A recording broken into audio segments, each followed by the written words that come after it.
ওসমান খানের সেঞ্চুরিতে মিরপুরে বিপিএলের নতুন রেকর্ড। বিপিএলের এবারের আসলে শুরু থেকে নিয়মিত বড় রান উঠলেও সেঞ্চুরি দেখা পাচ্ছিল না কোনো দলের ব্যাটাররা। তবে এবার টুর্নামেন্টের ষষ্ঠ ম্যাচে এসে চট্টগ্রাম চ্যালেঞ্জার্সের ওপেনার ওসমান খানের ব্যাট থেকে দেখা গেল কাঙ্ক্ষিত 3 অঙ্কের ম্যাজিক ফিগার। এদিন তিনি 6-4-এর বন্যায় শীতের দুপুরে শেরেবাংলা ক্রিকেট স্টেডিয়ামের পরিবেশ গরম করে তুলেছেন একাই। 13-4 ও 6 ছক্কার মারে 62 বলে 123 রানের একটি ঝড়ো ইনিংস খেলেন ওসমান খান।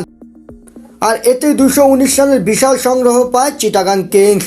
ফলে বিপিএলের ইতিহাসে মিরপুর শেরেবাংলা ক্রিকেট স্টেডিয়ামে সর্বোচ্চ রানের রেকর্ড গড়ে ফেলে মোহাম্মদ মিথুনের দল।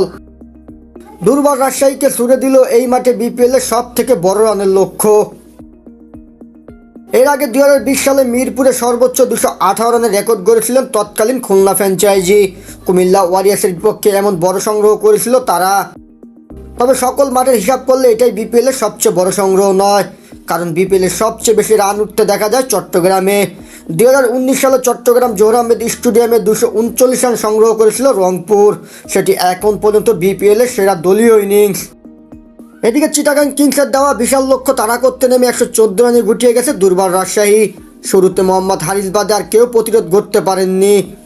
তিনি দলের হয়ে সর্বোচ্চ 15 বলে 32 রানের ইনিংস খেলেন। চট্টগ্রামের হয়ে 3টি করে উইকেট শিকার করেছেন আরাফাত সানি এবং আলিফ ইসলাম। এর আগে বোলিংয়ে দুর্বার রাজশাহীর হয়ে আগের দিন প্রতিপক্ষের 7 উইকেট তুলে নিয়ে রেকর্ড গড়া তাসকিন আহমেদ আজও ছিলেন সফল। মাত্র 22 রান খরচায় তিনি শিকার করেছেন 2 উইকেট। তাসকিন ছাড়া বাকি সকলেই খেলেছেন বেধড়ক মার। কেবল সোহাগ গাজী দিয়েছেন ওভার প্রতি 10-এর কিছুটা কম রান। বাকি সকল বলার খরচ করেছেন ওভার প্রতি 11-এর বেশি রান। এদিন ম্যাচের শুরুতে ওপেনার পারভেজ হোসেন ইমনের উইকেট হারিয়ে বড় ধাক্কা খায় চিটাগাং কিংস। ইমন ডাক মারার পর গ্রামহোম ক্লার্ককে নিয়ে 120 রানের জুটি করেন ওসমান খান।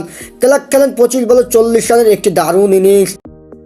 এরপর তিনি ফিরে গেলে মিথুন 15 বলে 28 রান করেন। আর শেষের দিকে হায়দার আলী করেন 8 বলে 19 রান।